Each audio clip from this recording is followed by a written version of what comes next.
खुलुमबाय। गोजोन फुंबिलिनि गासैबो बड'लेण्ड बुब्लिनि अनसायगिरिफोरखौ बरायग्रोबाय।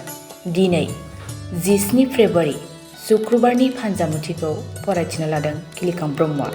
फान्जामुथिनि गिबियाव दं मेष राशि। संसारनि जेंनायाव गोग्लैगोन। बायदिसिना जेंनाया नोंखौ जिंगासिहोगोन। दुखुनि गेजेरजों समखौ बारहोनांगोन। वृष राशि। बिसि फिसाखौ लानानै दुखु जागोन। फिसानि सोलोंथाइनि फारसे जिंगासिगोन। नखरनि जेंनानिफ्राय बारग'नाय नङा। मिथुन राशि। गावनि गोसोबायदि खामानि मावनो लुबैगोन। गोसोनि लुबैनायखौ मावफुंनो सानगोन। गुबुनखौ मोननो हास्थायगोन। कर्कट राशि।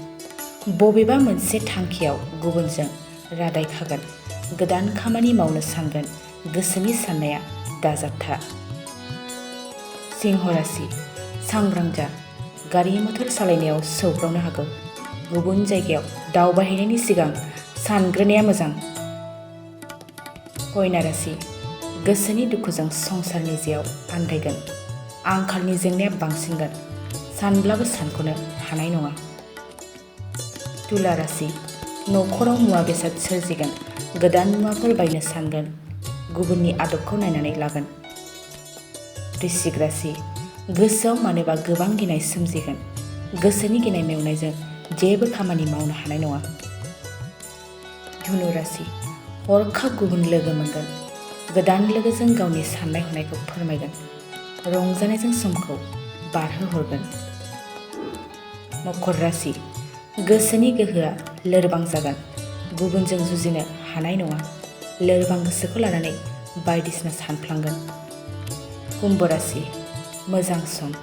नखराव गोजोन खौसेथिया बांसिनगोन। थांखि लानाय खामानिखौ गोजोनै मावफुंगोन। मीन राशि। फालांगियाव मोजां सम। जायखिजाया फालांगियावनो मुलाम्फा जानो हागोन। आंखालनि समाव गोबां धोन फैगोन। दिनै सानसेनि राशि फरायथिनायाबो एसेनोसै। आसा खालामो नोंथांनि दिनैनि साना मोजाङै मोजां थांगोन। बेखौ बड'लेण्ड बुब्लि नखरनिफ्राय मिजिंथिबाय। गोजोन्थों।